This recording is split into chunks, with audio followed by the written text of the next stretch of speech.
My name is Sin Bagley, and I am reading through The Looking Glass by Lewis Carroll, and this book is found in Project Gutenberg.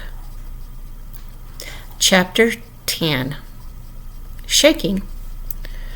She took her off the table as she spoke and shook her backwards and forwards with all her might. The Red Queen made no resistance whatever, only her face grew very small and her eyes got large and green, and still as Alice went on shaking her, she kept on growing shorter and fatter and softer and rounder and... Chapter 11. Waking. And it really was a kitten, after all.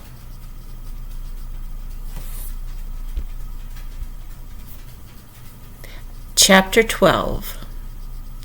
Which dreamed it? Your Majesty shouldn't purr so loud, Alice said, rubbing her eyes and addressing the kitten respectfully, yet with some severity.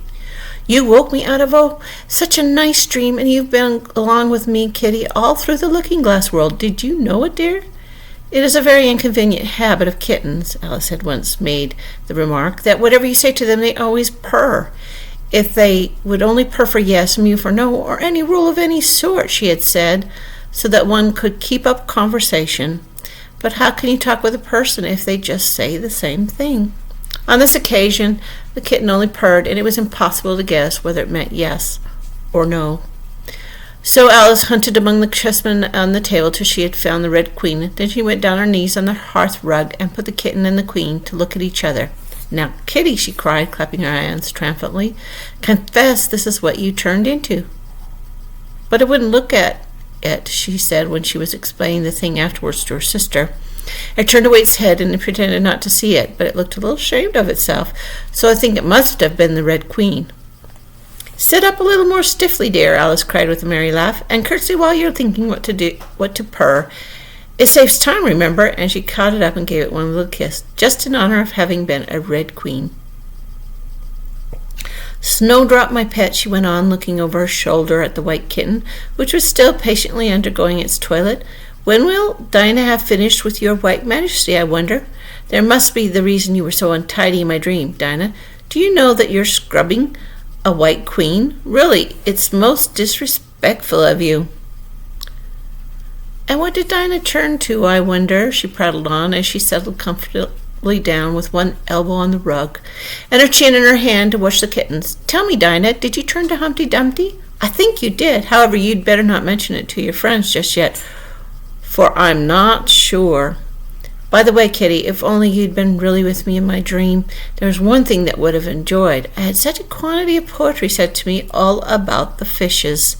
Tomorrow morning you shall have a real treat. All the time you're eating breakfast, I'll repeat the walrus and the carpenter to you. And then you can make believe it's oysters, dear. Now, Kitty, let's consider who it was that dreamed it all. This is a serious question, my dear. You should not go on licking your paw like that, as if Dinah hadn't washed you this morning. You see, Kitty, it must have been either me or the Red Queen.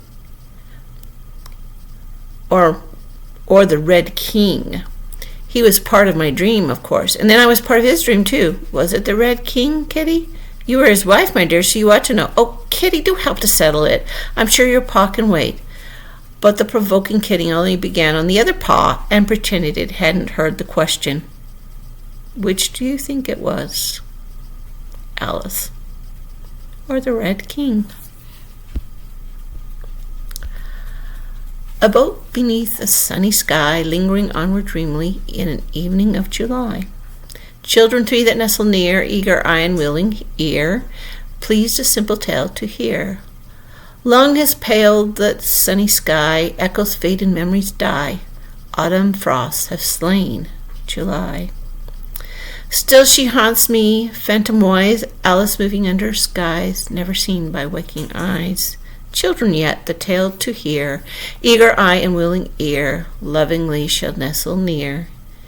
In a wonderland they lie, dreaming as the days go by, dreaming as the summers die. Ever drifting down the stream, lingering in the golden gleam, life, what is it but a dream?